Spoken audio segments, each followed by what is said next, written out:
Welcome, everybody. We've got another holiday edition. This is the second holiday movie. Last week we covered Christmas Vacation from 1989. We're going 1 year ahead, the 1990, what started out as maybe not a hit movie, but it's become a bit of a Christmas classic, Home Alone.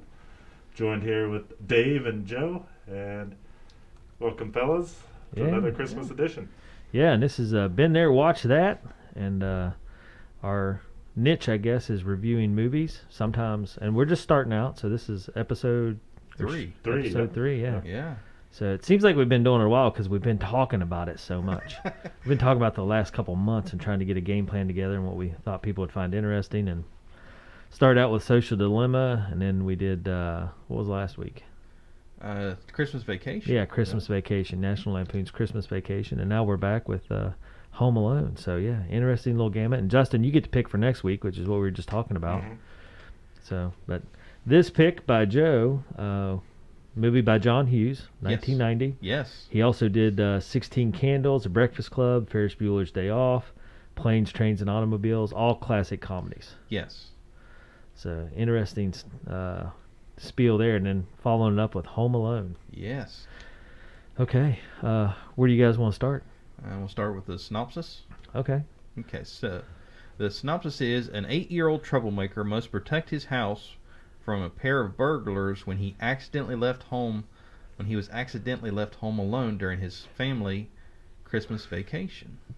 Yeah, and as you said, an 8-year-old, and it's set in the Chicago suburbs, so it's wintertime, ice and snow, bad weather, everybody's bundled up all the time, and the family's taking a trip to Paris for Christmas, which is kind of crazy because they had 20 people. They had a van full of people. Yeah. It's a big family. Yeah, big family, and they're all going to Paris. And, the 8-year-old gets forgotten and left behind. Yeah. And they have a lot of subplots and a lot of setting to this with an adult theme, but it's really, kind of a comedy. I wouldn't say slapstick necessarily, but just kind of a comedy that, runs away with itself there. Okay.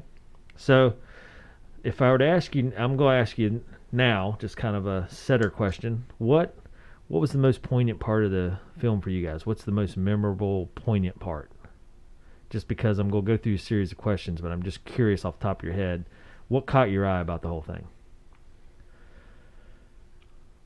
What's the most memorable part that you're like, oh yeah, that represents Home Alone for me? Okay, if we're going to go with that, then probably. Oh, wow, I wasn't expecting this question. Yeah. And I just say that because when I went down through my notes, there's a lot of insight, a lot of irony. And we just. Okay, did we lose anything? No, I don't think so. Okay, good. Mm-hmm. We had a little power flicker power in the studio. Yeah, the whole building kicked for a second. Backup power. So good. Yeah, A&M Digital Technologies provided us with a backup battery system, and Justin installed it a couple of weeks ago because the old one was shot. And thank goodness. Whew. Okay. All right. So anyway, just something when you see Home Alone or you think about Home Alone, what's that one scene that stands out in your mind? For me, the scene that it doesn't necessarily define the movie, but the one scene I always think of when I think of Home Alone is the part with the tarantula when with Kevin and the bad guys with the tarantula. Yeah. Okay. That's kind of the scene I always kind of veer to. All right. Justin, do you have a particular scene that stood out? I kind of forgotten about it until I watched it again last night, and there's like a kind of a church scene where Kevin wanders over to some church and they're doing Christmas caroling, and he kind of sits in the pews and has some time to reflect about maybe some things he would want to change about his behavior and how he missed his family and stuff. He had that whole conversation with the older fella. With Marley, his neighbor, yeah. Yeah, I thought that was acted pretty well, and so I thought that was kind of a nice tie-in with the movie of the theme of appreciating Christmas more and your family. And so the youngest guy here throws out the most mature answer because mine is always the paint can that he throws off the banister, and it catches one of the bad guys right in the face. Right. Knocks his gold you're going tooth for out. The paint can. I'm going for when they beat each other with the crowbars over the tarantula, and Justin's trying to be wholesome. Yeah. There's a great church scene that kind of brings in family, and ties this Yeah. whole wholesome image together. Yeah, good job, Canned Justin. to the So, face. so this is why we have Jerk. Justin. Yeah. Justin's part of this little project Justin's a because jerk, he's kind of whatever. well, he's kind of the adult in the whole situation. So, somebody's got to bring that in, I guess. Yeah. Well, I'm surprised that you said the paint can because the way you posed the questions, like, okay, Yeah. we actually need to be serious here. Well, I mean, there's a lot of underlying serious Yeah. tones to this movie, Right. but yet mixed in with all the chaos. Yeah. So, like the church scene's one we'll talk about. Right. But as I went down through my notes, I was like, man, there's a lot of irony, a lot of setup, a lot of foreshadowing, but yet it's all surrounded by this chaos of an 8-year-old. Right. So, and his hijinks and his ways to fend off these wet bandits, the burglars. So, Yeah. okay. So, So- diving into it. Okay. Do we want to go just through a quick cast of who's Sure, who? yeah. I forgot about that. Okay. Yeah, throw out who's in this. Okay. baby. So the star of the movie This got a big cast. yeah, it stars Macaulay Culkin Yep. as Kevin, Joe Pesci. Joe Pesci has starred in a lot of stuff. He's more known for more adult roles in films, like My Cousin Vinny, but he plays Harry, one of the bad guys, and Daniel Stern, known for Bushwhack, City Slickers, and here is one I did not know about, so I'm going to pose this to you guys. Okay. Did you guys ever watch The Wonder Years? Nope. I want to say yes, but I'm not positive. Starring Ben Savage. Yes, Ben Savage and the girl, and they Okay. were kind of Daniel Stern was the narrator for that shit. No series. way. Yes. Okay. I did not know that. So if you're trying to put it in context, Daniel Stern was Marv, the tall bad guy in the movie. Yeah. And one of the other famous stars in the movie was John Candy, classic comedian John Candy. Yeah. Starred in Uncle Buck, which I don't know about you guys, but that will be one of my picks in the future, just a heads up. Uncle Buck's a good one. Yes. He also... I haven't seen it, so I'll be. Oh, really? Oh. Yeah. Okay, he and Macaulay Culkin's in that film as well. Yeah. And it's not holiday themed or anything. No, No, okay. it's just family themed, but it's a Right. comedy. Uncle Buck, Camp Candy, and Spaceballs. Yeah. Mhm. John Candy did an outstanding job in Uncle Buck. He also did a good job in Summer Rental. Anyway, getting off topic. Sorry. Huh. Okay. So, yeah, I mean, the whole cast, even the mom and dad are, Yeah. headline actors. Now the kids are all, some of them like Buzz. A couple of them are notable. You Right. see them in other movies, but the adults are all top notch. Right. I don't know about Marley, the old neighbor, the shovel Yeah, killer. I didn't really see. I've seen him in some movies, but I don't know like his name or anything like that. Right. Now, Macaulay Culkin was 10 years old when he was in this movie. Yes.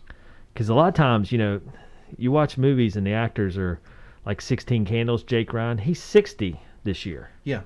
So he was probably, I don't know how old he was when he did it, but he was in his 20s playing a high school senior. Yeah. And they do that a lot. I saw like, what was the first one we did? The Social Dilemma? Yes. The actor that was playing a high school kid, Yeah. he was like 30. Yeah. Mhm. But anyway, they do that. That's always the case. Yeah. I saw a post recently. Macaulay Culkin had posted to Twitter, said, "You want to feel old? I'm 40." Yeah, It's yeah. like, oh wow, yeah, never. Yeah. You always picture him as this little 8-year-old boy, Yep. and Yep. never give it any thought of like, yeah, that movie is 30 That- years yeah. old, so yeah, the math does add up. Oh yeah. and- What's crazy is that he had to carry the load for most of this movie. I mean, you had Joe Pesci, kind of carrying some of it, right. but 90% of the scenes are Macaulay Culkin, and he had to carry it all. Yeah, That's a heavy load for a 10-year-old. I found a bit of information last night that said in the initial screenings of Home Alone, Yeah. there was more scenes of the family in Europe, but the test audiences said, no, we want more of Oh Macaulay yeah, Culkin. yeah. They wanted You more got of to the keep kid. it more at home and where the action is. Yeah, So anyway, an 8-year-old, forgotten at home, has to spend a couple days by himself. The first thing is, he dwells right into the forbidden stuff that 8-year-olds aren't allowed to do. You're not allowed to stay up late, not allowed to watch scary movies, not allowed to eat ice cream, not allowed to sleep in your parents' bed, not allowed to play with your brother's BB gun. So Right. that's he hits that hard. yeah. Was that something you guys related to, or did you look at it and say, yes, that's exactly what I would have done, or would you have been a little bit more realistic and hit panic mode and went and found help? And I guess the premise is he wished that his family, no longer disappear. existed. They'd Right. disappear, and he'd just be home alone. And he wakes up, and he's got that. Mm-hmm. So Yeah, I could. he definitely assumes his picture, wish came true. Eating a huge bowl of ice cream covered in stuff. Yeah. Yeah. The 8-year-old in me's going, okay, yeah, that's completely plausible. Of like, okay, you're home by yourself. Regardless of the situation, good, bad, or indifferent, but you're home by yourself. What are you going to do? The first thing you're going to do is that entire list that your parents give you said, don't do this, don't do that, you can't do this. Oh, yeah, I mean, that's a no-brainer. That's the first thing you're going to do. Yeah, go crazy and do all the stuff you're not allowed to. Exactly. Louis Anderson always told a bit about when he was a kid that, before the parents would leave somewhere, his dad would tell him, don't do this, don't let it, don't touch the tools. Yeah. He said, we go down to the basement, hey man, look, I'm touching the tools. Yeah. Go fire up the bandsaw. Here we go. Yeah. Let's start the stove. Oh, look at that hammer. Wow. Yeah. So yeah, that's funny. So is that and then he rolls into once he figures out that they're targeting his house, and he starts setting up his booby traps. So a lot of, and this is some of the comments that I look back, and online, went online and said, hey, what are some topics covered for Home Alone or summaries and stuff like that? And one of them was like Rube Goldberg type traps. Yes. That were really extensive for an 8-year-old, but then some of them were more realistic, like spread marbles on the floor. Mm-hmm. Yeah, the micro machines. Yeah. Yeah, and you could do, which is something that was foreshadowed. His dad told him right in the beginning of the movie, he's like, hey, if you need something to do, go clean up your micros out of the floor before Aunt, whatever her name is, trips on them and breaks her neck. Yeah. I never put that together. Yeah, so that was in there. And, the basement was a big issue for him, as an 8-year-old. Did you grow up with basements? Yes. No. Hey, I didn't either. But, were you ever scared to go in the basement, Joe? At night, yeah, there was always just there's something about basements at night. Just now, one thing I'd never caught on till I was older, and I've watched this. I can't tell you how many times I've watched this movie over the years. Was the heater? Yeah, the furnace. Yeah, the furnace. That it actually talked. Yeah. Because growing up, I always remembered just it making noise, but I was quite a bit older before I realized it's like at one point, yeah, it's actually talking, saying Kevin. Yeah, it had a monster in it. Yeah. Yeah, I never. Didn't I put was that just together. remember hearing like groans and noise, but I never picked up it initially that it was actually calling them out. So, as he kind of goes through that, and the family scrambling to leave to fly to Paris, you have the scene where Joe Pesci walks in, and he's dressed as a policeman. Yes. And he's trying to get an adult. Yeah. and I was tickled by that because I kind of forgot about it when I first saw it again. I was like, he's in the house already? Because I've seen it before. I knew the plot. Right. But I didn't remember him walking into the foyer there and trying to get one of the kids' attention. He's like, hey, where's your parents? Like, oh, your parents live here? No, they don't. And they walk off, and just the kids were not giving him the time of day, and he was baffled by it and making these funny quips. Yeah, and because there was like 20 kids running around and not Yeah, one yeah. adult in the Yeah, entire yeah. mix. And he's like, hey, you have parents? Do they happen to live here? Why would they live here? Of course, never mind. And they're talking about Kevin. He doesn't know how to pack a suitcase, and he's helpless. Yeah. And so all the rest of the kids are giving him a hard time. So he makes his wish. I wish I was home alone. My family would disappear, and then bam, next morning comes true. Yep. Yeah. So have you guys, wished upon a star, made a Christmas wish, and have any of them come true by chance? Oh, I guarantee I have trying to nail one down. That came true? You had something that like, all right. Oh yeah, I guarantee it. I have now. Not to the extent of like wish my family was here, Well, nothing yeah, like that. obvious. But oh yeah, I guarantee I have. I don't know that I've had one come true. I mean, lately I'm like, win the lottery. The problem is I don't even play the lottery, so Yes, that's kind of hard to win. Yeah, there's some inherent issues there. But obviously. stranger things have happened. Yeah. Now I found this interesting for when they was trying to cast the role of Harry. Yeah. John Lovitz from Saturday Night Live. Oh yeah. And Robert De Niro were originally considered for the part of Harry. I can't see that. I can't either. But the problem is I've seen the movie, so you kind of relate that character. Yeah. I'm sitting there thinking, okay, there's no possible way Robert De Niro could do this. Yeah. But looking back now, it's like, okay, Robert De Niro has done comedies and they've done very well. So it's like, okay, that's not out of the realm of possibility. Back then, though, I don't know that he did. Yeah, not back then. I mean, that's 30 years years ago. later he has. Yeah. Which puts him in the possible arena, but John Lovitz, I mean, don't get me wrong, he's a great comedian, great actor, but I would find myself laughing more than saying, okay, yeah, he's a bad guy. Right. Mhm. Yeah. Yeah, I kind of agree with you. They nailed it with this Yeah, one. they're The cast was good. You kind of that had was always, as a kid, their dynamic of them, their kind of butting heads and like how they'd get mad at each other when they're messing up. Right. That was always like one of the most entertaining things for me. The way they cast those two together, they really worked well. you had tall and skinny, short and stocky, and The little short guy's the one that's like The brains of the Yeah. poking operation. the other one on the head. Like, what are you that's doing? Pinky in the Brain. Yeah. And Yes. kind of had that whole scenario playing out. Yeah. Yeah. So and then of course, Kevin Macaulay Culkin has the neighbor. Everybody has that neighbor that's scary, grumpy old man. Yeah. Rumored to be the killer with a snow shovel. Yeah. You see him out there. Of course, it's wintertime in Chicago, so he's out there with a snow shovel. Giving him the stink eye. You guys have anybody in your lives like that was the scary old neighbor or the mean old neighbor, anything like that you related to it, or did you just take it in as a movie deal? No, we never had that neighbor. I mean, we're pretty rural too, though, so it's Right. hard to kind Yeah, of my neighbor relate to was suburbs. a mile away, so I didn't see him much. Yeah. If he came around lurking through the woods, I'd be pretty scared though, probably. Yeah, it's one of those things that you have to live in the suburbs, I think, to relate to. Right. But anyway, so did you see? It's kind of hard because I'm sure you guys have you seen a movie before, Justin? Mm-hmm. Okay, so Yeah. seeing a movie before, you kind of know the outcome, but did that ring any bells for you?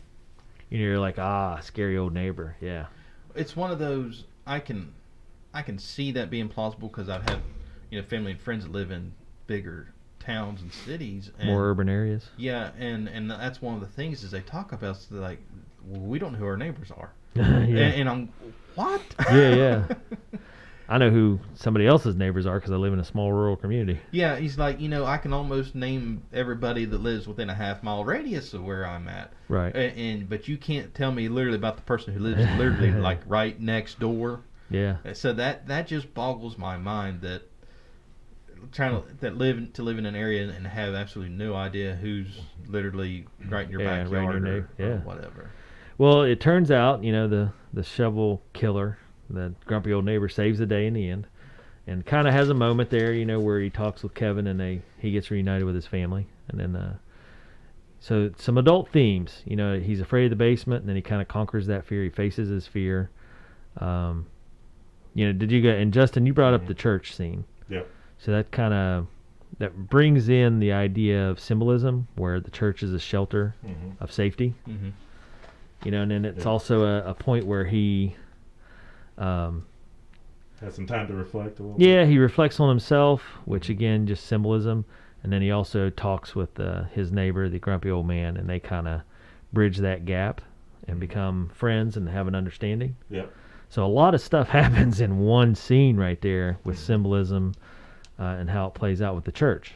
It's also Christmas. A lot of people, relate going to church for Christmas and so forth. So pretty big adult theme tucked into a comedy with an 8-year-old. Yeah. Right. And that's, I think, one of the more impressive parts for me with the film is that Macaulay Culkin could pull that off. Mm-hmm. Yeah. There is a special on Netflix, or a show on Netflix called The Movies That Made Us. Yeah. And they did one entire episode on Home Alone, which Justin and I both watched. And one of the things that they talked about was with this scene in the church, the day they filmed it, Macaulay Culkin, they actually did it all in one take. Really? Yes, that he was just so spot on that day that they did that entire scene all in one take. That's so amazing. Yes. And that's, I never really thought about him being like one of those actors, but as a 10-year-old, Yeah. that's got to be super hard to pull off. Oh, absolutely. Got to be. Okay. Well, let's shift gears a little bit. The two crooks, they call themselves the Wet Bandits. Mm-hmm. Yes. So before I start in on that, what's your all's take on the Wet Bandit deal? What are your thoughts? Kind of, how do you see it? Did that have any impact for you? They kind of stereotypical of your bumbling fools that there's the reason they're the crooks because they're not they can't be smart enough to do anything else, so they turn to a life of crime. So they think that that's the easiest and quickest way to make a buck is to try to shyster people and steal from people. Justin, do you have any thoughts on the wet bandit deal? But bit of a kind of a they're so bumbling that they don't feel as menacing. That's probably the thing that they were trying to go for, just not make them super scary. Find that right balance of these are bad guys, but not so bad that you totally hate them. Yeah. But you still get a kick out of seeing them get hit in the head with a paint can. So, yeah. Well, it's funny because Marv was infatuated with, as he said, his big quote in the movie was, all the great ones leave their mark. Yes. And thinking that, they were great because he accidentally left the faucet on one time and flooded the house, and the police picked up on it. Like, why did they flood it? And then, newspaper reporter dubs them as the wet bandits, and Marv's all about it. Yeah. So he's almost more focused on leaving their mark than he is going around stealing valuable stuff. Yeah. He wastes time on it. Yeah, if he wants to be a criminal, he wants to be a famous criminal. He doesn't want to be just your average, house robber. He wants to be known, hey, this is me. And it's kind of crazy to think that that's where he's seeking his fame and fortune. Yes. Yeah. We're going to gain notoriety from this. Yeah. So, in the end, it ends up helping police solve the other cases. They're like, oh, you guys. All right, well, we just solved all these robberies. Yeah, that was what I thought was, why would you set yourself up? Because now every place has been flooded. Yep. Boom, it's you guys. You know the deal, yeah. Yeah. So, kind of came back full circle for him. But, of course, Marv's like the bumbling idiot of the deal. So, to be expected. But, it said that whole thing came about. And Buzz made a comment in there, we live on the most boring street in America. Nothing ever happens here. Is that kind of a little bit of foreshadowing? Oh, by the way, your house just got picked to get robbed. Yeah. So, interesting stuff. Okay. So the wet bandits thing, back to that. I mean, kind of funny. It added that funny element of, you're kind of a prankster as you're robbing from people. Yeah. And then, that's where you're going to seek your fame and fortune. But as far as the movie goes, it was just one of those little nuggets that they tucked in that kind of give you that idea that these two are funny, even though they're doing something really bad. They're, robbing a house. Yeah. And now they're trying to catch an 8-year-old. Right. But hey, we're the wet bandits. We're going to flood it too. Yeah. That was a priority. All the great ones leave their mark. Yeah. Okay, so I'm still stuck on the wet bandit thing. All right, anyway, makes me want to think that, that somebody whole scene where the whole house was flooding. Yeah. The behind the scenes sort of thing we would watch. That whole set was built over top of a pool. Yeah, so they just cycled all the water in. Yeah. The pool, yeah. which is kind of interesting. Yeah, where they actually shot the movie was in an old school, and that school was actually the same school that was featured in Ferris Bueller's Day Off and Uncle Buck. It was New Trier High School. Huh. So literally all the scenes in the entire movie, except for the exterior of the house, was shot in this old high school. Nice. I could see that. Mm-hmm. That'd be easy to do. In the gymnasium, they just set up a huge set in there. At the beginning of the movie, when Harry dresses up as a cop and he comes in and, there's no adults around and they kind of choose that as the easy target. That's the little bit of foreshadowing of, what's going to happen, how it's going to go down, and then how easy of a target it is going to be, which you would think that. Of course, Kevin gets left home alone. So what was your favorite booby trap of Kevin's? Of course, I've already said mine's the paint can. Right. But, he did a lot. He burned them. He put ice. They kind of tar and feather. Yep. I mean, he beat them up. Yeah, the blowtorch to the top of the head, that was pretty good. Yeah. And where he heated up the doorknob. The knob, that was good too. I like that. Yeah, so what was that thing that he put on there to heat the doorknob up? I don't even know. And I've seen it, a lot, but I have no idea what that device actually was. Yeah. I'm gonna look it up. I'm gonna try to look it up real quick. So, if you had to pick, while I look it up, what was the favorite booby trap?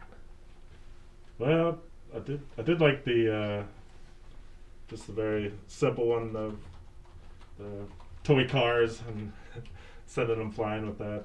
But yeah, I'm gonna have to go with the hot doorknob. The ice out front was pretty good too, and it Mhm. coming off. Yeah, steps. yeah, I like the ice. It's something that is so simple that, and it's easily disguised because it's just that time of year where it's out there and nobody gives it any thought until it's too late. So they're saying that it's a heating element shaped like a loop, which, and then someone else says it's an electric barbecue starter. I don't think Okay, that's right. okay. It's a handheld freezer defroster element, Okay, but it also says it wasn't designed to get that hot, but that's what it is. okay.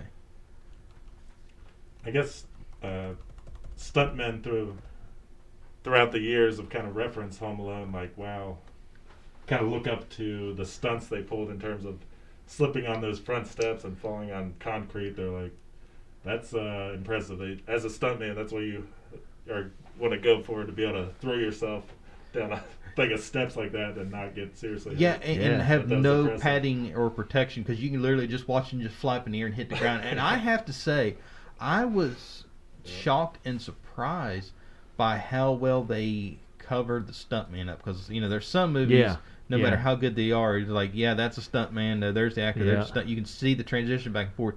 Home Alone, Yeah, almost. I mean, I cannot find.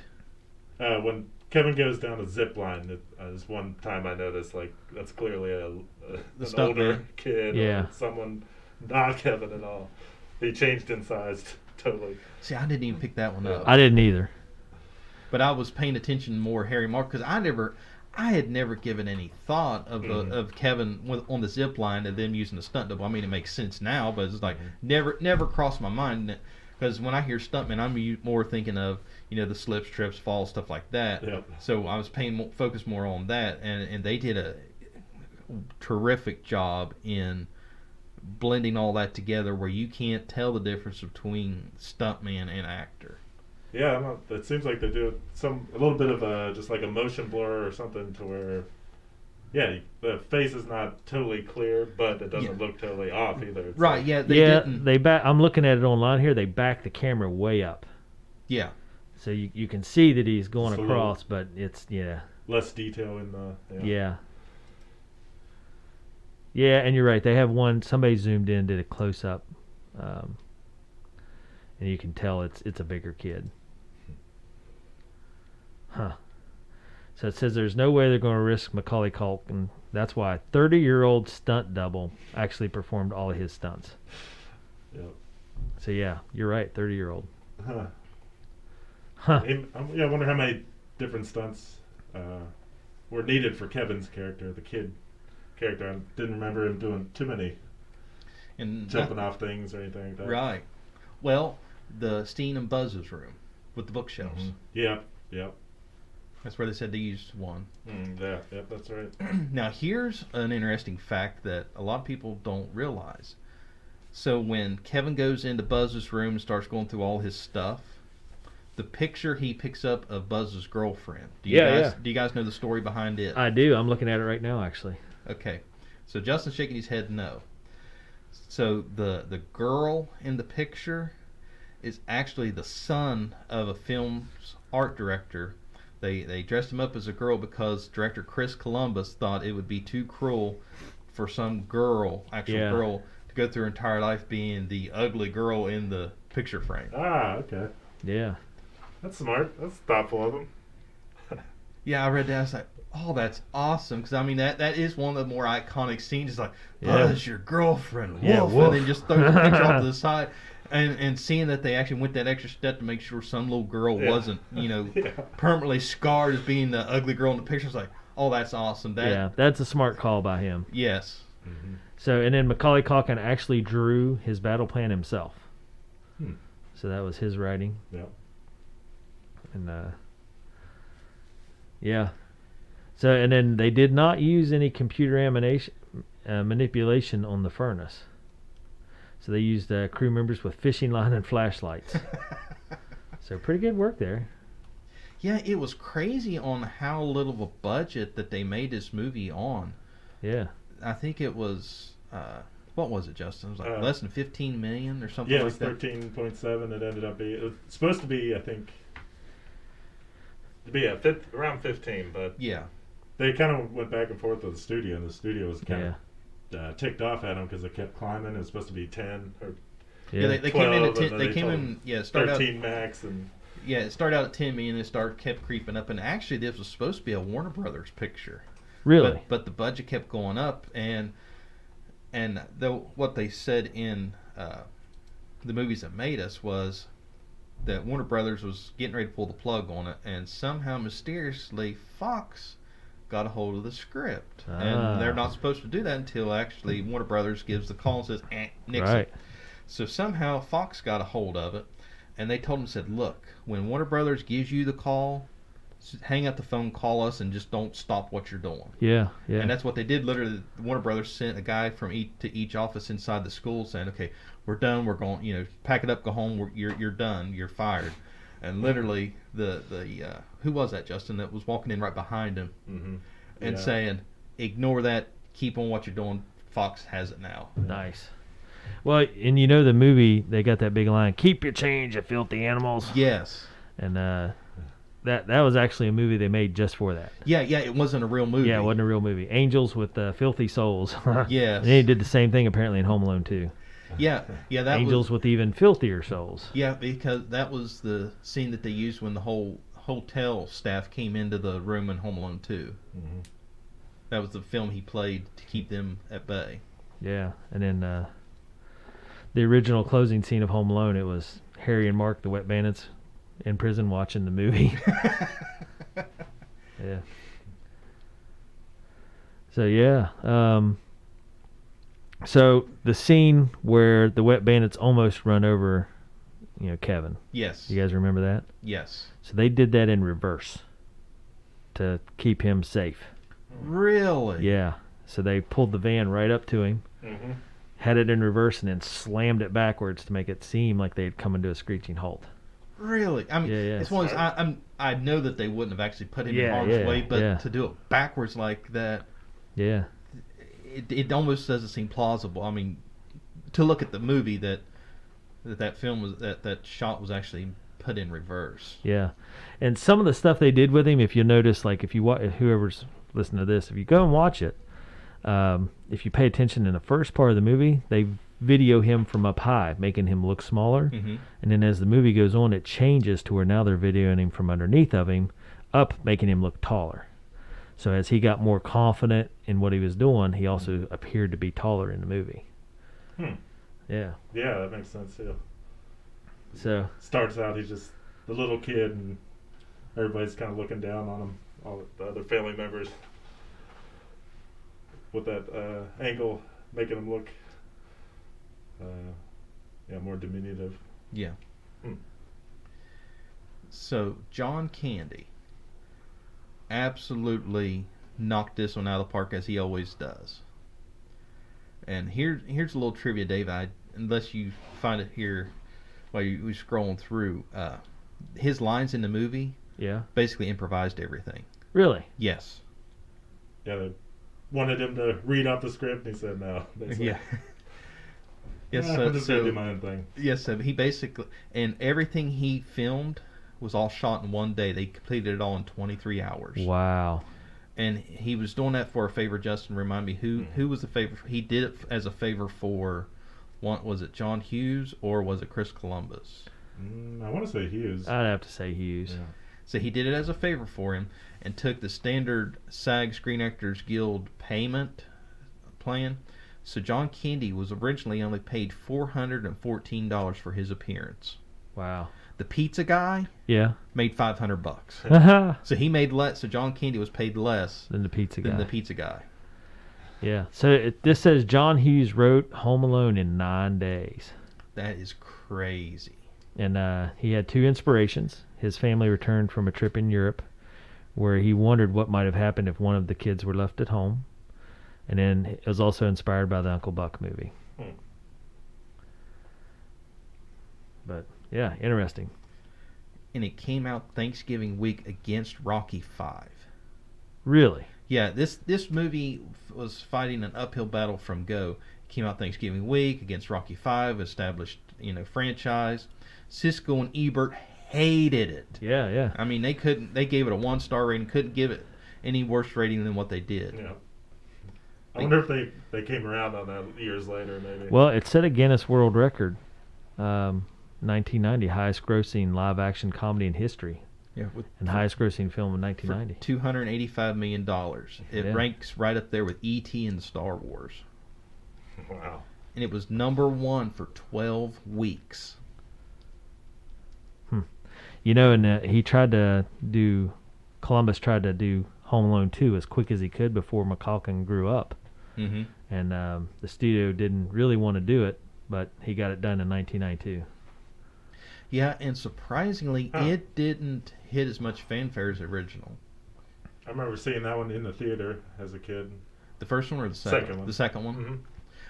Yeah, I remember seeing the first one. I think Mom and Dad actually took us twice. We went and seen it once, and they actually enjoyed it so much that when it came to I think we went to Parkersburg and saw it the first time, and then when it came to the Roby, I think we went and seen it again at the Roby. Yeah. And we probably went and seen the second one in the theater as well. But so Justin, what compared between the two, which one do you like better? Oh, it's tough. I like 2 a lot, so it's right up there with 1 for me, I think. But dead heat between the two. Yeah, and in those situations, you kind of just have to give it to the original by default. Right. If they're equally as good, you give it to the original. Yeah, Right. yeah, I think you have to go that way. Yeah. Because with the second one, the sequel, you can always kind of play off the first one, which I think makes it easier. Yeah. But the sequels aren't always as good. But yeah, okay. Well, let's hit on some heavy themes here. Okay, the importance of family. So again, adult underlying themes. Yes. He wishes his family away. He gets his wish, and then throughout the movie, he learns that he likes his family, even though they seem to pick on him all the time. So he gets first freedom, and then he realizes that he wants his family back. Did that strike a chord for you guys, or was that covered up by the comedy? It kind of puts in perspective that, yeah, he gets his freedom, but as we all realize, freedom comes at a cost, and sometimes that cost is more than what you think it is. Yeah. Yeah. So, and then with that, why were the wet bandits so important in this movie? Do you guys think of that at all? It was a complete accident that they developed this mantra or the reputation as the wet bandits, and they were looking for fame and fortune, but they're too bumbling to get that. Right. And it's that fable or fairy tale of if I act like a star, seem like a star, I'll surely be a star. Yeah, fake it until you make it. Yeah, there you go. Did that theme come through for you at all, or was that just something that was overridden again by the comedy? For me, that was kind of the comedy kind of overrode it. Yeah. It was one of those I never. Yeah, you catch it when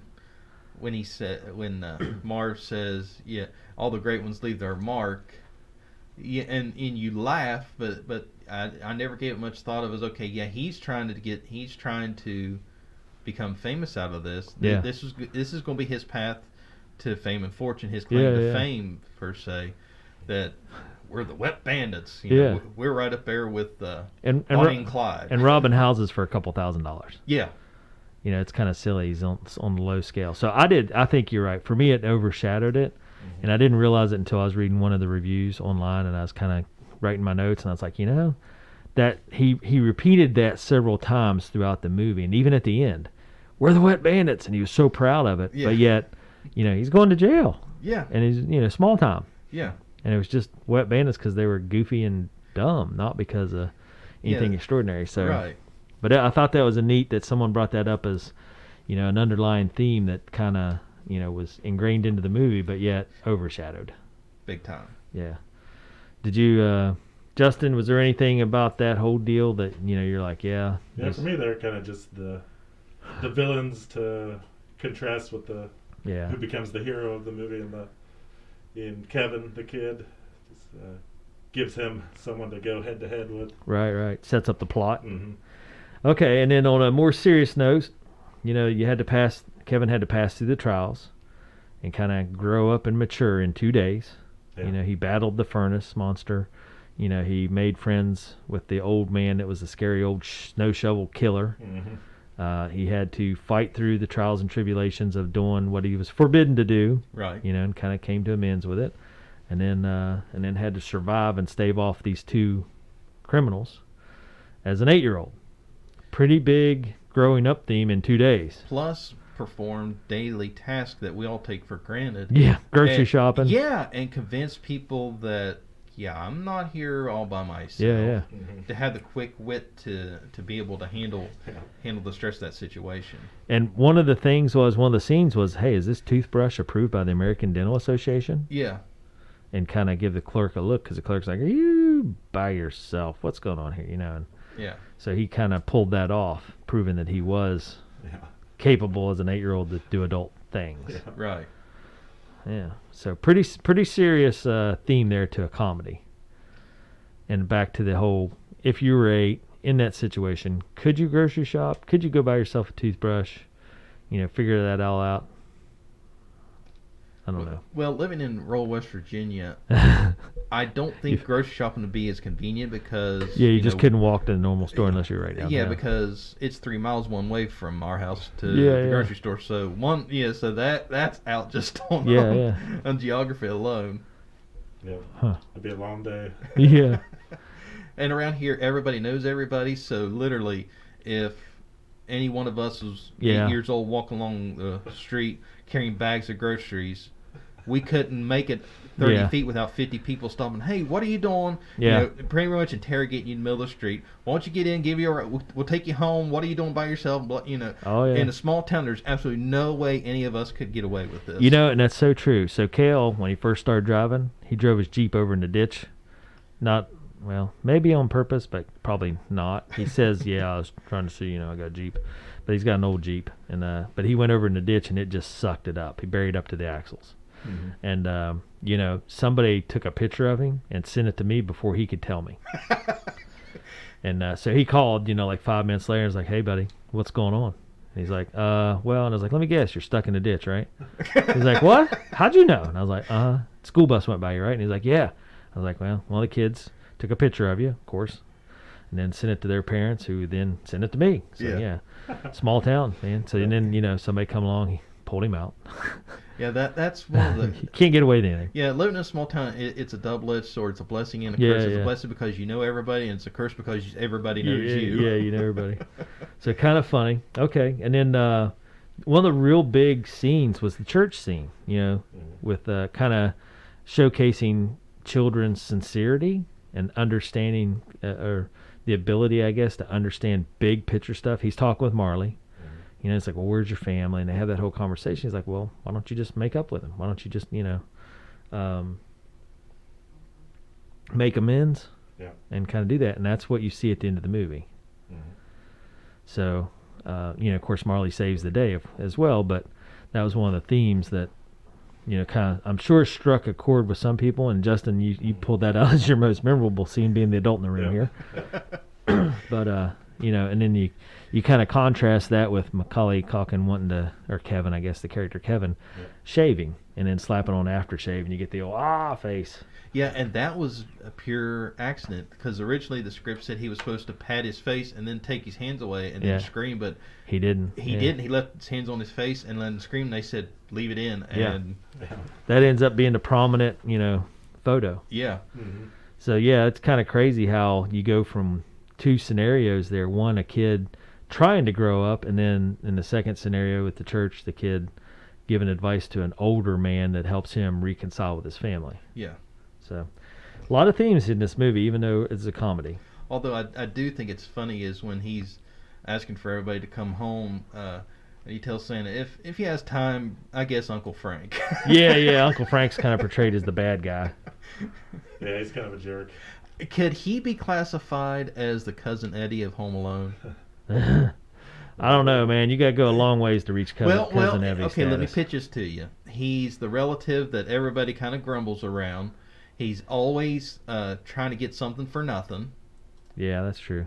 So I mean, there are some Cousin Eddie-esque niches in Uncle Frank. Yeah. If you stop. I mean, kinda, but I don't know. Yeah, I mean, Uncle Eddie's special, man. Yeah, he's a long way from Cousin Eddie, but there's still some just Or little Cousin tidbits. Eddie, yeah, sorry. There's still some little tidbits of want something for nothing. You Yeah. know. Well, I think you gotta, for a movie, I'm sure people sit around and say, all right, we gotta draw in a little bit of this character from another movie just to grab that spice. Right.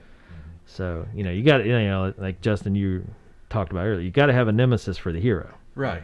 Everybody's gotta have some sort of Cousin Eddie deal. Yeah, Right. the whole movie was Kevin like wandering around doing chores and adult Yeah. going to the grocery store over and over. That'd be pretty. Now I call foul on the scene where he's walking back home with the bags full of groceries and the whole bag's bust out. Yeah. You guys know just as well as I do. There's no possible way that milk carton, of course that was a 1990s milk carton, so it's probably a little thicker. There's no possible way that if that didn't any blow one of up. us would have walked out of the grocery store today and the bags bust out, that carton of milk would survive. Yeah, I agree. All right. Well, as we look towards the end, that's all the notes I had and kind of going through those scenarios. So now I'll ask you again, thinking through all those things, what scenario stands out in your head now as far as the most prominent scene in the movie? And I said the paint can. Joe, you said I said the tarantula. the tarantula. tarantula, Yeah, yeah. and Justin, you said the church scene. So did your opinion change now that we kind of walked through the movie, or is it still those scenes? I'm going to have to change my answer and go with Justin on this one. He's shown me the way of the church scene is as small of a scene as it is compared to the houses and the rest of the action. the rest of the action, that it kind of sums up a lot of the movie of just because what seemed like a good idea at the time obviously isn't, that Right. There's always opportunity to make amends and Yeah. to rectify a bad situation. Okay, Justin. I'm gonna go with the tarantula now. Oh, you guys, come on now! Really, you going to switch positions here? Yeah, I like that tarantula scene. That's Oh, jeez. I'm going to There's have. some great slapstick stuff though. That, for me as a kid, that was my favorite part. Yeah. All the slapstick stuff. Gotcha. Okay. All right. Yeah. All right, so Dave, are you staying? No, I flopped to the end of the scene where Marley, the grumpy old man, makes up with his family. Okay. I thought, even though it is a comedy that has all these, pranks and hijinks and funny things, that kind of, you're just, at the end of the movie, you walk away feeling good. Even though there's so much silliness throughout the whole movie, Right. you end on that note of, all right, Marley, I wouldn't say made it right, but had that closure with his family. Right. So that's kind of like the feel-good moment. I So thought I like Kevin's that. mom did a good job of just, she was believable as a mom who Yeah, that's really loved panicked her and going son, to do whatever she had She to. had some good moments between Riding the just- back of the bus with the band. Yeah. Yeah. She was I good. am going to get home. Yeah. Yeah, and that kind of shows the never stop of a parent. Literally willing to risk their life for their child. No matter Yeah, what yeah. happens, Whatever I'm they gotta going do. to get home to my kid. Yep. Period. Yeah, and I think every parent can relate to that. And yet you still have the cop at the house when he knocks on the door. There's nobody home. Make them count their kids again. Yeah. And I got to say, though, that initial scene kind of struck me when Joe Pesci walks in dressed up as an officer and no adults around. Yes. That's kind of, now that I know about it and I made my notes and stuff, and I'm like, that's pretty big foreshadowing.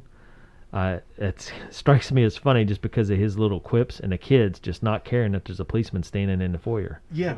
He's like, yeah, whatever. I don't even live here, so I don't care. Yeah, there's people all around the house. There's a cop and a pizza guy there. Yeah, And nobody cares. Or knows. nobody could care less. Yeah.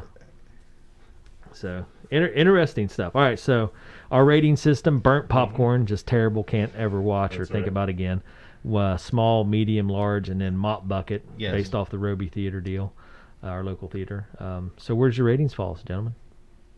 Justin, you want to You go ready? first? I'm gonna go large on this one. Really? Yeah, it's a classic for me. Okay. And I think it's held up pretty well. It's still entertaining. Yeah. Yep. All right, All right. so Dave, you want to go next? Yeah, I'm going medium. Okay. Just because it was a little over the top for what an 8-year-old could do and pull off. I think I couldn't get past the two adults would have got him quickly. Right. Just because, they were silly pranks, but they were well executed. But I couldn't get past the whole. There's no way an 8-year-old could roll all this up and have that much foresight and planning. Right. Especially in an amount of time. So reality kind of, and I know, like we watch National Lampoons. There's not a lot of. It kind of beat me up with them too because when he forgot to bring a saw, so somehow they walked out in the middle of the field and got a whole tree, roots and all, out of the ground. Yeah.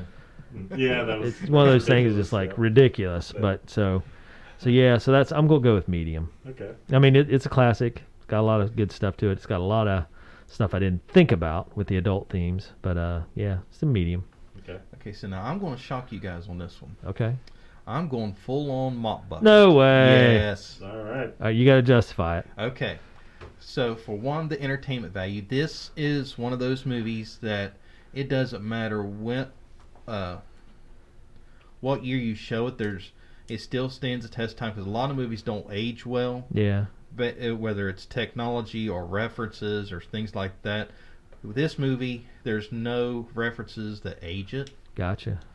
Mm-hmm. And then, now that we've discussed a lot of the themes of the movie, right, that kind of puts in a little more of appreciation of, just be careful what you wish for. Right. And what looks good on paper may not be what is cracked up to be in reality. Yeah. So the adult themes kind of tied it together for you. Yes.